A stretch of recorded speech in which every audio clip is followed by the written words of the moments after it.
Steve Sultanoff, Dr. Steve Sultanoff and Karyn Buxman are in the house. And for those of you who are here on Zoom, we are delighted that you are joining us. And we're just real sorry for all of you who are now having to watch this as a recording on social media because the social media gods did not smile upon us today, which, Steve, quite frankly, is causing me some anxiety. So can this anxiety be helped? Can you help me, Steve, with this anxiety? At least it's not, I'm not having COVID anxiety at the moment. Right now, I'm just having technology, internet, social media anxiety. So what do you recommend, Steve? Well, probably a good place to start, since we're talking about anxiety, is the nature of anxiety. And anxiety, people think that anxiety is caused by situations like right now, not getting the social media to work. You might say, oh, I'm getting anxious because the social media isn't working. In fact, that's not true. That the social media is only the event that activates a cognitive process, and it's the cognitive process that actually causes the anxiety.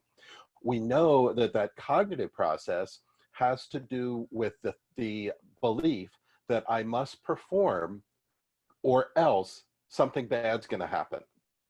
And when people adopt that belief, then when something bad happens, then they begin to feel anxious, that I have to perform to prevent it.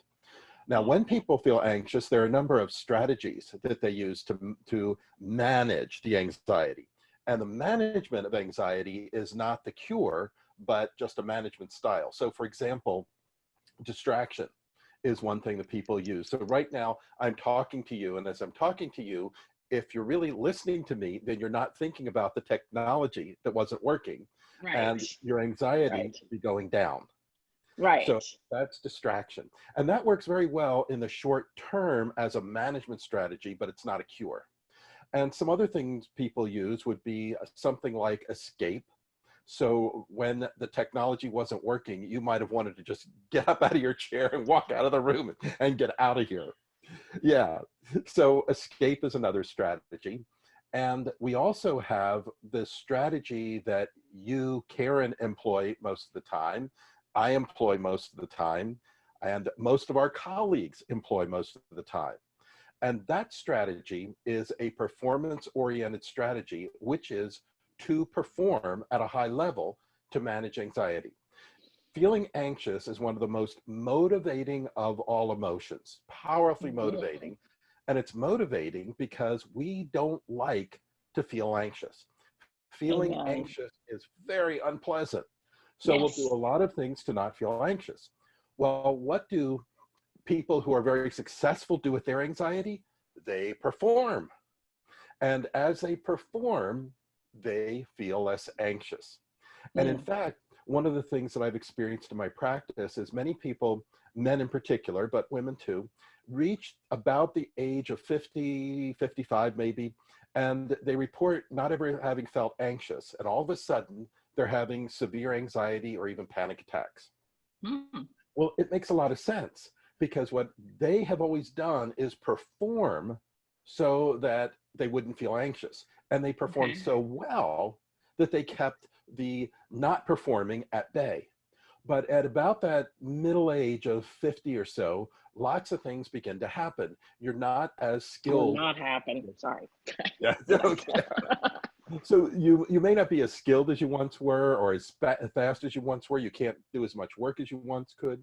You may have older parents to take care of, or younger children to deal with, or teenagers, or kids in college. You may have health issues. So as all of these things begin to pile on the plate, they begin to spill off. And then you begin to feel anxious, where up to that point, everything on the plate was manageable. They could do something, and that kept feeling anxious at bay. So that's just kind of a little bit about anxiety. But the cure, I mean, and in my world, it's really cure. The cure for anxiety is a change in thought pattern. Because if you look at virtually everybody that has distressing emotion, and now I'm generalizing it, but I think that's useful momentarily, everybody that feels depressed, feels anxious, feels angry, Every single one has an underlying thinking pattern, and that thinking pattern includes a lot of negative thinking, untrue thinking, and it's that thinking that drives the emotion. Now, what happens is that we learn that thinking early in life, and later on, we don't realize we're thinking it. It runs on autopilot, just like you drive a car. And the first time you get in a car, you've been watching people drive a car for years, but you get behind the wheel and you have to focus on everything you're doing. Over time, you learn, and driving, you don't think about it anymore. You don't think about putting on your turn signal. You don't think about putting a key in the ignition. Of course, nowadays, a lot of people don't have keys. Yeah, You don't right. think about turning the wheel. You don't think about putting on the gas or the brake. You don't think about putting it in gear, because all of that now is operating on autopilot. And what happens with anxiety, as well as depression and anger, is that the automatic thoughts that were there early on that would drive feeling anxious now run on autopilot. So the cure is to open up that autopilot, evaluate the thinking that's there, and assuredly it's negative thinking, untrue thinking, Yeah. and then unlearn that thinking, and then learn more effective true thinking.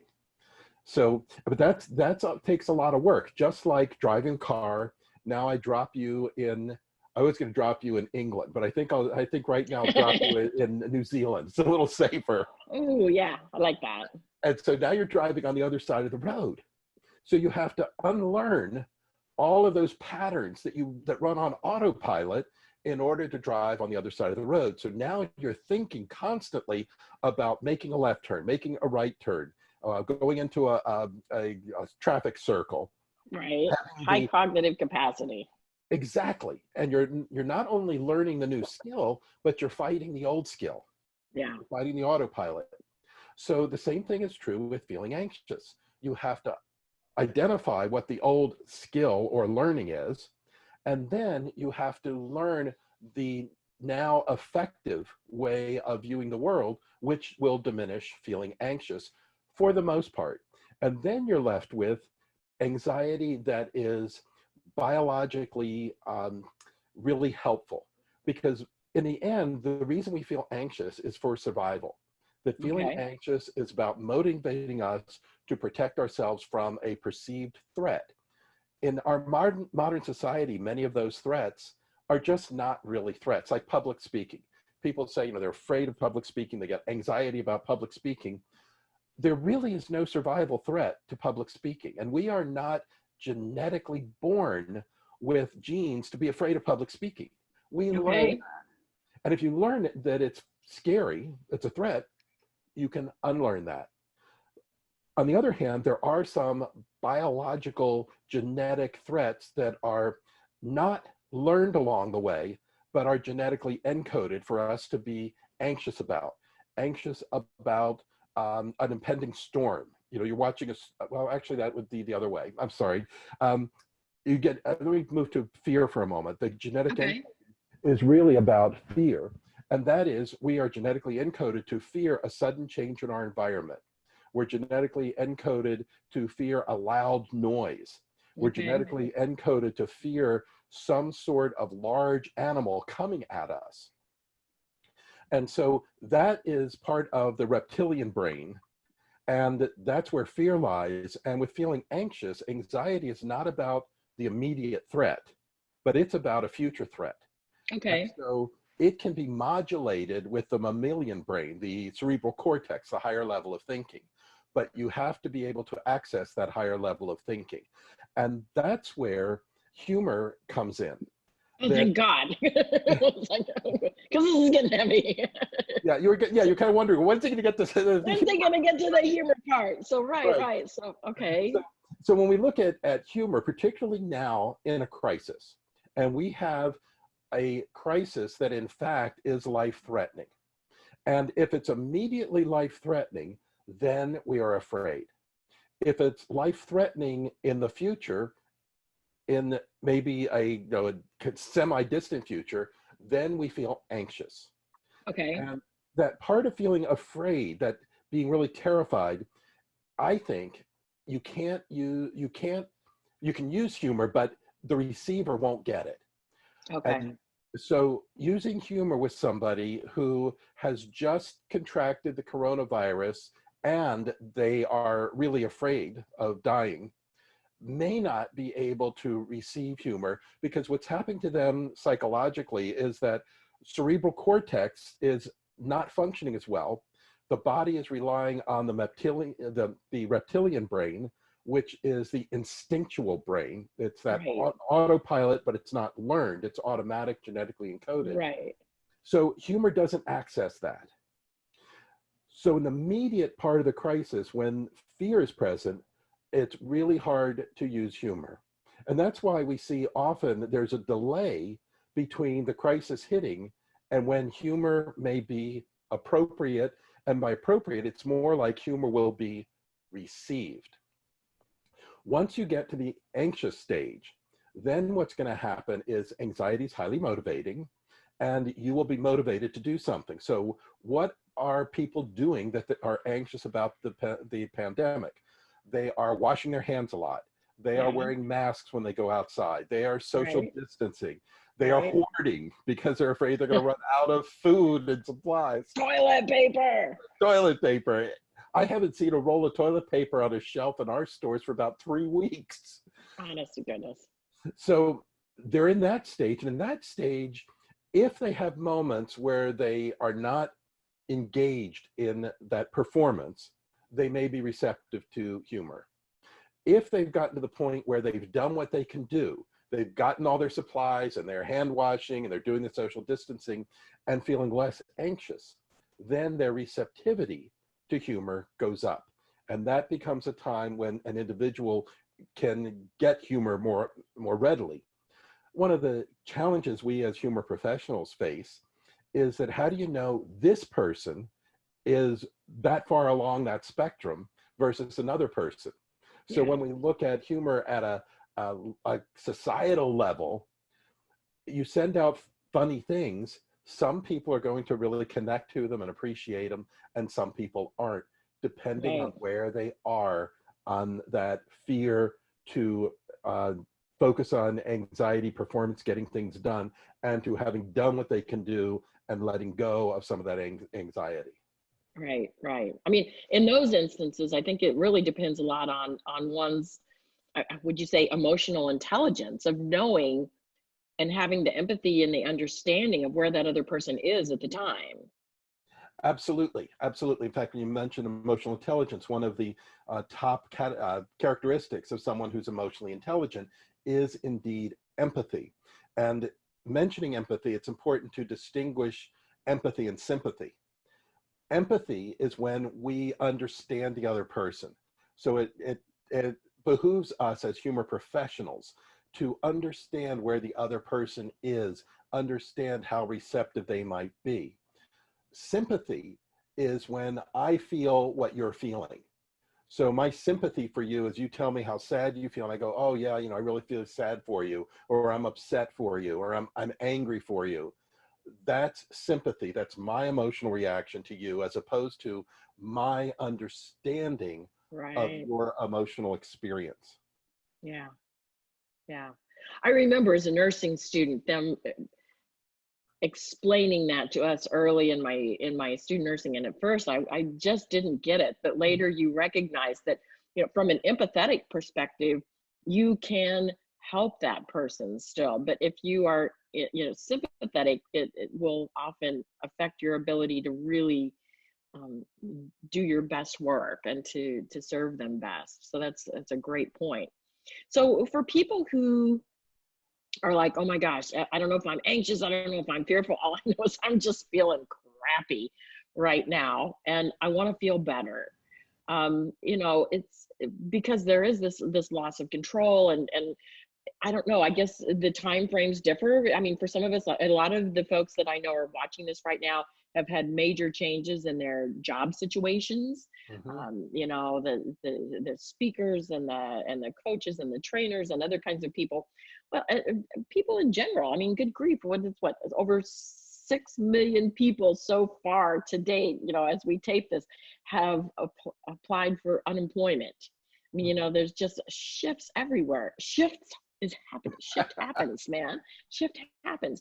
And so, you know, for them, for us in this situation, how can we harness that humor for ourselves and for the others whom we're either sequestered with or we are somehow connected to? Does that make sense? Yeah, oh yeah, it makes a lot of sense. What's happening is I'm thinking of so many ways I can respond to that. I'm trying to, okay, And which, how much time do you have, right? yeah, I mean, yeah. seriously. Because one area that I was thinking about is something that Governor Cuomo, in his press conference, news conference, really is doing that would help everybody to feel less anxious. And I think it's really brilliant. I don't know that he knows that he's doing it, the He psychological doesn't know he's impact. brilliant. I mean, I know he knows what he's doing. I don't know that he Yeah, knows yeah. the psychological impact. And that is when he talks to the citizens of New York, he is speaking some fundamental truths. And there's certain fundamental truths, if you embrace them, anxiety goes down. And I'm going to go real Okay. briefly with this because I want to get back to the humor stuff. Okay. And now I'm paraphrasing. I have them written down, but I'll have to paraphrase. And one of them is, he says, we will get through this. And that is a truth. I as an individual, we as a society, the state of New York, the state of California, the whole country will get through this. We will get through this. No question. And that's a fundamental truth. And another is that he says, you know, we are strong. And as human beings, we are strong. Now, there's a variability, but we're strong as human beings. And he didn't say this truth, but I don't think he might have. But another one is that all of us have gotten through every disaster we have ever faced. We have gotten through every challenge we have had in life. And Cuomo did say, you know, we're New Yorkers. We got through 9/11. Right. And that's true. And when people embrace these truths that we will get through, that they will feel better. And in psychology, those are called core beliefs. And they are very deep inside of each one of us, and they are difficult to change. So if your belief is, I'm not going to get through this, I'm not going to get through this, that's difficult to change. And from that belief comes all this negative thinking that runs up the ladder up to your immediate thinking. Yeah. So that was one of the things that I was thinking about when you were talking. And a second one, I think you were talking about, well, how do we help people? And now I'm going to talk about some things, but that so many people are talking about. I almost hate to repeat it, but I'm going to at least mention it because, you know, maybe people watching this won't be those who already know what I'm going to talk about. And that is with humor, it's to bring humor into your environment. Yeah. How do you do that? Well, very easily these days. You have friends send you humor. I mean, you and I must receive tons of emails every day with funny stuff. Yeah. And so that is one way, receiving humor. Another is distributing humor. Another is, and this one's a little more challenging because this may not be, receiving humor is easy, sending humor is easy. Passive. Then perceiving humor, see the funny things around you. You'll be able to laugh at whatever silliness you see around you.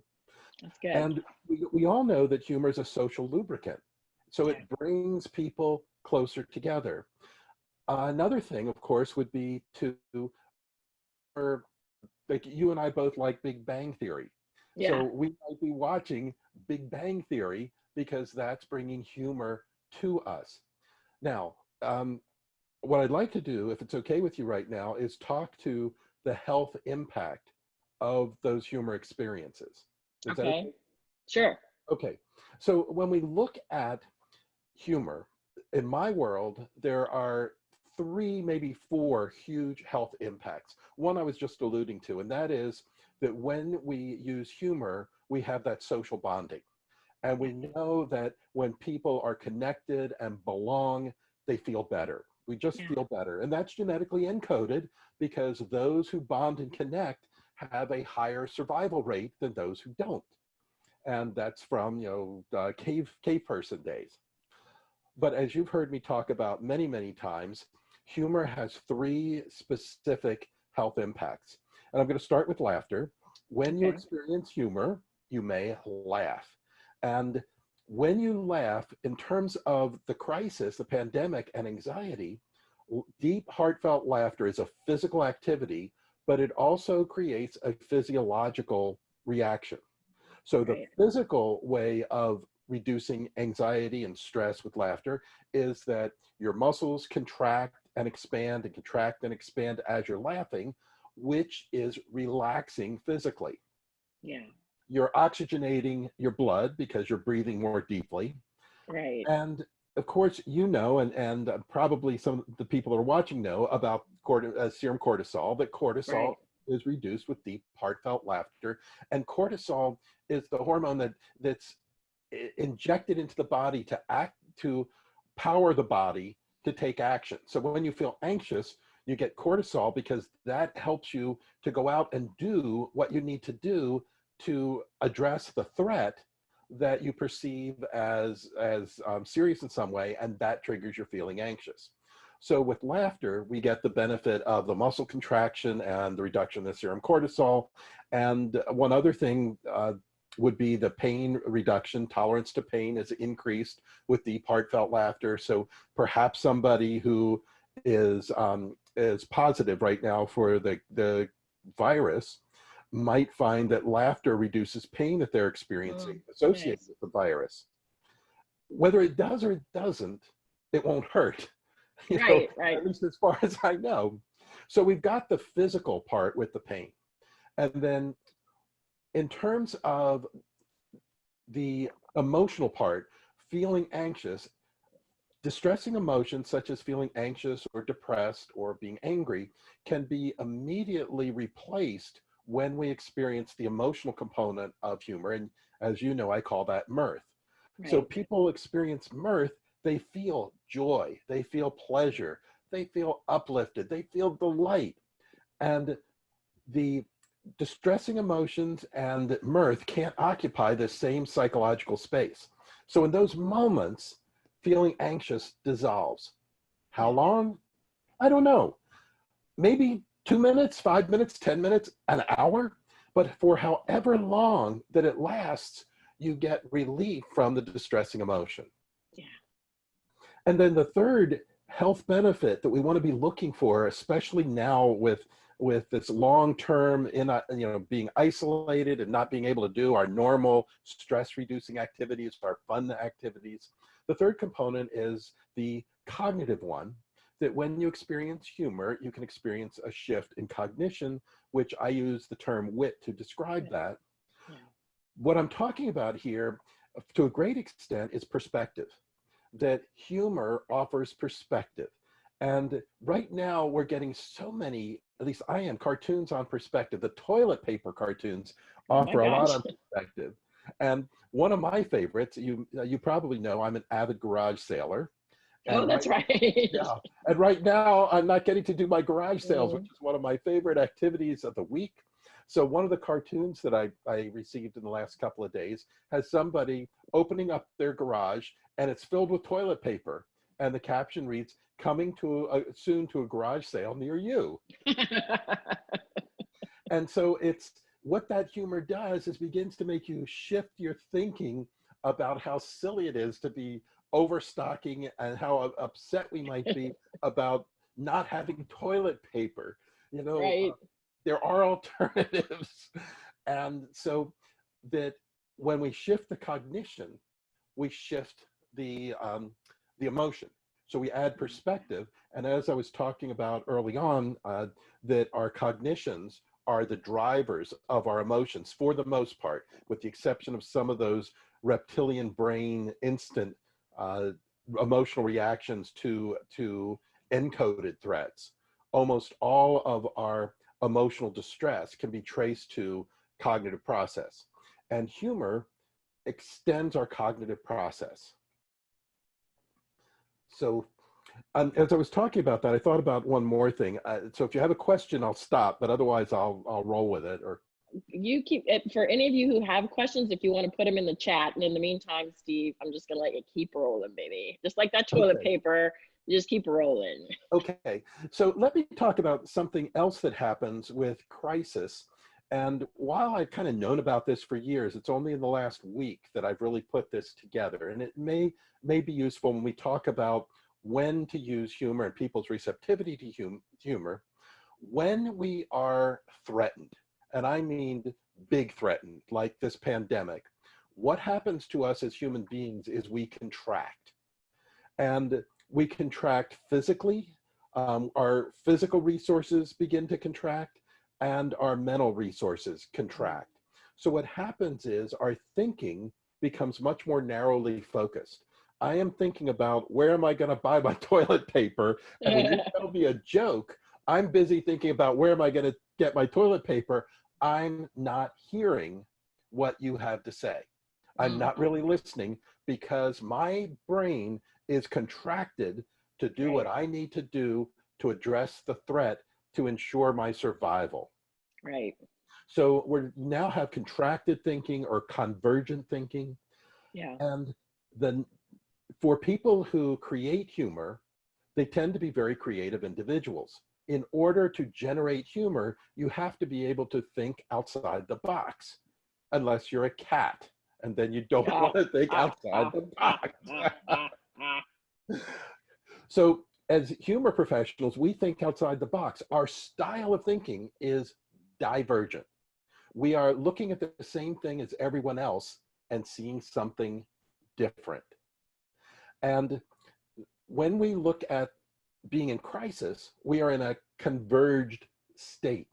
And it's not until we're able to get out of the fearful state and into that anxiety state I talked about earlier, where our thinking once again can begin to diverge, and then we can listen to other people's humor and integrate the humor, get the joke. I've told a few silly things in the last week, and people give me kind of a dead stare. And I know at another time they would have gotten it. But in this case, they didn't get it. And that's because their focus is much more narrow. So once again, when we look at the receptivity of others, we have to also understand that they may be in a fearful converged state and not as open to. It's not that they don't get it, they don't even hear it. They can't process it. You know, it has to go across the brain. And so once we get a little bit of an in with humor, then by activating wit, we can help people to gain more and more and more of that perspective, which diverges the thinking, which opens up creativity. Well, and I think what you're saying is so important for those particularly who are serving others, who are working, who are caregivers, because those whom we're working with or serving, like you said, their brains may be converged. They are closed, and it's not because they don't want to listen. It's not because they don't want to hear what you have to say. It's that their brain has gone into that threat state. And you know, it's not even a choice of theirs. And so if I think about this in terms of, again, back in the days when I used to maybe work in the ER or in the hospital, and we'd send somebody home with instructions, and you'd go over the instructions with them, and then they'd get home and they would say, oh my gosh, nobody gave me any instructions. And I used to think, why would people say that? Until, I myself am in a situation where I'm in the hospital and I'm, going home, and I remember the fact that they were talking like at me, but inside, the brain is just got all these other things going, and I did not hear what was said. I heard it, but I couldn't process it, couldn't pull it back up. And so I think that, for us to be able to use humor, not just to entertain someone else, but to even open up that cognitive process, that brain, so that they can hear and so that they can think, for their own well-being. This goes beyond just tickling somebody's funny bone. And this is what I get so excited about, is, how powerful this is. And I love what you've had to say, because it does make us feel better. It gives us that brain break. It gives us that respite, but it also is working on our behalf to enable others to be their best selves in terms of being able to think, to their highest cognitive capacity, and be able to do what needs to be done in that moment. Mm-hmm. Absolutely. I mean, I couldn't agree with you more. And what it reminded me of is something I haven't mentioned, which is sometimes when we're in that narrowly focused state, if something really humorous or ludicrous, out of context slaps us, it knocks us out of the narrow focus state. So that's a time when it can happen. And in fact, there's a book I read last century, and I pulled it out the other day because it's a brilliant, it's a brilliant creativity book called A Whack on the Side of a Head. Of a Head. Oh, Roger Van Eck. Yeah, Roger Van Eck. And in that book, he talks about situations where we get whacked and what happens. And this pandemic is certainly whacking us, and our medical professionals are being whacked. And his treatise in that is a lot of times we wouldn't have gone through this, except it does hit us. And out of that comes incredible growth. So that's one thing that may happen with all this. But in terms of humor, there could be a time where somebody just is whacked and it takes them out of their crisis focus. And the great example of that is Sally Field's character in Steel Magnolias. So you're talking, love that. Go ahead. Okay, so in Steel Magnolias, we have a story of an interrelationship, primarily of 4 women. And Sally, the scene I'm referring to, which I'm sure you know, is Sally Field has just lost her adult daughter who has just had a baby, and her daughter is Julia Roberts, so she's died. And Sally Field and her friends, including Shirley MacLaine, Olivia Dukakis, Daryl Hannah, are walking down a path, and I believe it's through a graveyard, but it doesn't matter. They're in the cemetery, yeah. In the cemetery. I thought so. And they're walking down the cemetery. Sally Field is walking ahead of them, and you have to know the characters that Daryl Hannah is kind of a simple Southern Baptist girl, and Olivia Dukakis is a kind, I think, in many ways loving, supportive individual. And then there's Shirley MacLaine, who is the irascible and cranky, but loved, really cared for and loved. So Sally Field is walking ahead of the 3 women, and she turns around and she's looking at them and she said, I feel so much pain. I feel awful and I feel so bad. I just want to hit someone. And she slaps her fist in her hand. I just want to hit someone. I want to hit them hard. I want to make them feel as bad as I feel, and so you see her pain and her anger and her fury. And Olivia Dukakis pushes Shirley MacLaine forward and says, hit her, hit Lisa. Hit Lisa. And immediately Sally MacLaine's face goes to shock, total shock. And then she bursts out laughing. And that's an example of a whack when you are so focused on your emotional distress. In emotional intelligence, they call that an emotional hijacking, where you are so overwhelmed by an emotion, you really can't think about anything. And that's a whack. And it was a whack that was funny, and it shifted Sally Field's perspective. Now, did it take away the pain? No, but it took away the suffering. That tiny, the suffering. That's what it is. It took away the suffering for that moment. Right. So that's an example of how, in some cases, even when somebody is so focused, if something happens that's sufficiently dramatic, it might shift them. But as a humor professional, and just with somebody with whom I don't have a strong relationship, I wouldn't try that. I might with somebody who I have a really good relationship, because then if it is received negatively, they'll forgive me because we have a good relationship. Yeah, there's that. There has to be that relationship of trust. And, in the example that you gave, those 4 characters had such trust between one another Hmm. that, that was a safe space to do that. And like you said, if it doesn't fly, then that person whom we trust and trusts us, they're going to give us a pass, Hmm. but I love that. And just shortly after that scene, um, Dolly Parton's character Truvy says, "Laughter through tears is my favorite emotion." Mm. I love that because it is that continuum, of from crying to laughing and crying. I mean, every time I watch that, I'm like Pavlov's dog, baby. I just start crying and then I'm laughing, I'm crying, I'm laughing.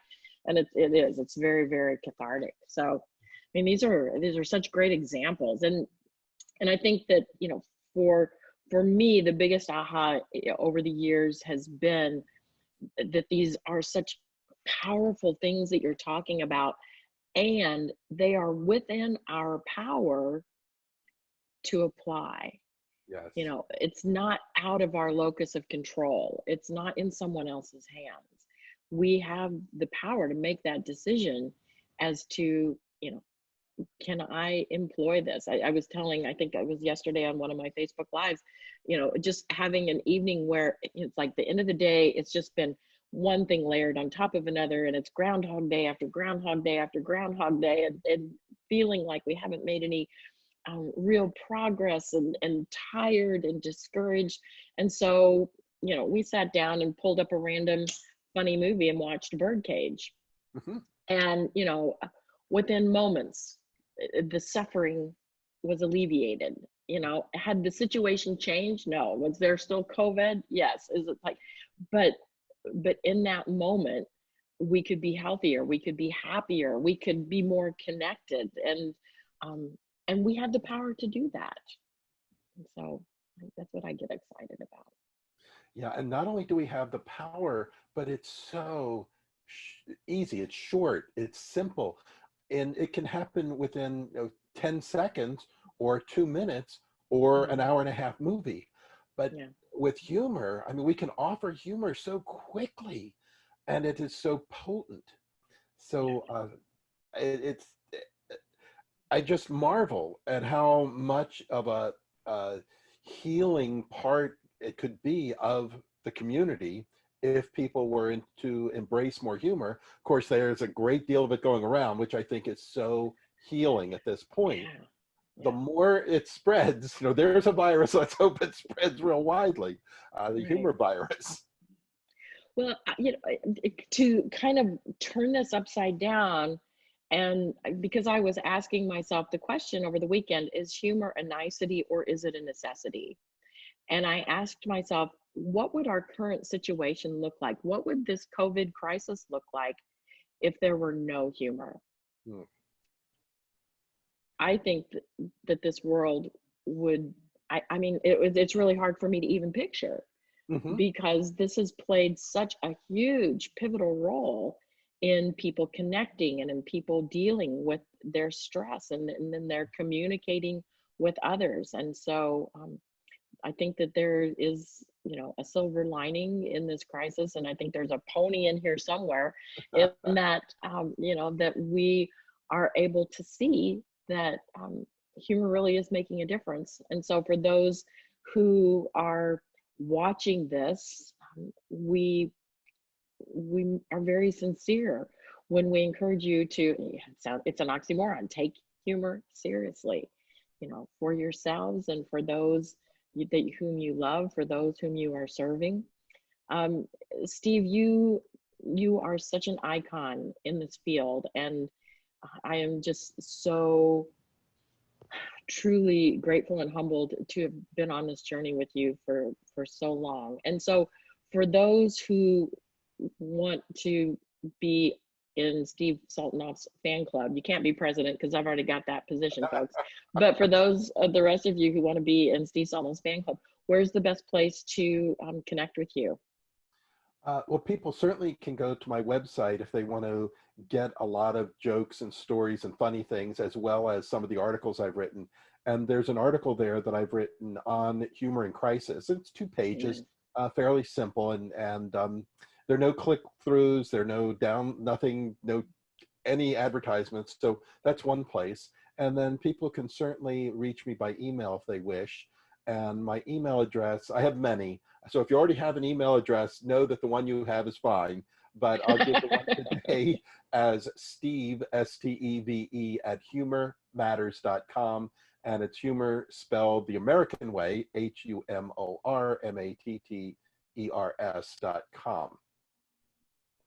And I know Steve has lots of resources, recommendations, articles. I mean, he is just a font of information and truly a funny guy. One of the things that I just love so dearly about Steve is that he walks the talk. I mean, you know, we're going to have to do a whole other session here on all the ways. I mean, you know, between the clown noses and the masks and the various kinds of fun things that he does. He's somebody who he knows this, and he also embraces it and does. He walks the talk. Yeah, there you go. There's the mask. Dun, dun, dun, dun, dun, dun, dun, dun, dun. I created an infographic for people because I've been getting a lot of requests, as have you, to be talking about what do we do with humor and stress, crisis, anxiety, and so I put it up at at the time of this recording. It's at a domain link, humorhacks.com, HUMORHACKS.com, and it's you know, the framework that I've put this in that works for me, and hopefully for many of you who are watching this, is the power of humor to distract, to reframe, and to refuel. And so if any of this is helpful, please go there. We are ongoing resources for you. We're also big fans of additional organizations. One that is near and dear to both of our hearts is the Association for Applied and Therapeutic Humor, AATH.org. And so if not from us, go forth and find this information from others. We encourage you to be a student of humor, because it really is to your benefit and to the benefit of the world for you to certainly enjoy humor and to take humor seriously. Not to steal Steve's line, but humor matters. It really does. Thank you, my friend. Steve, you have just been awesome. You have been amazing. It's been a pleasure. And as soon as traffic permits, I'm going to be up your way. We will go out and celebrate. You bet. I'm going to hold you to that. All right. I'm game. I'm game if you are. Absolutely. All right, my friends. Thank you all for participating. We will see you. That's right. Live long and prosper. And prosper. Thanks, guys.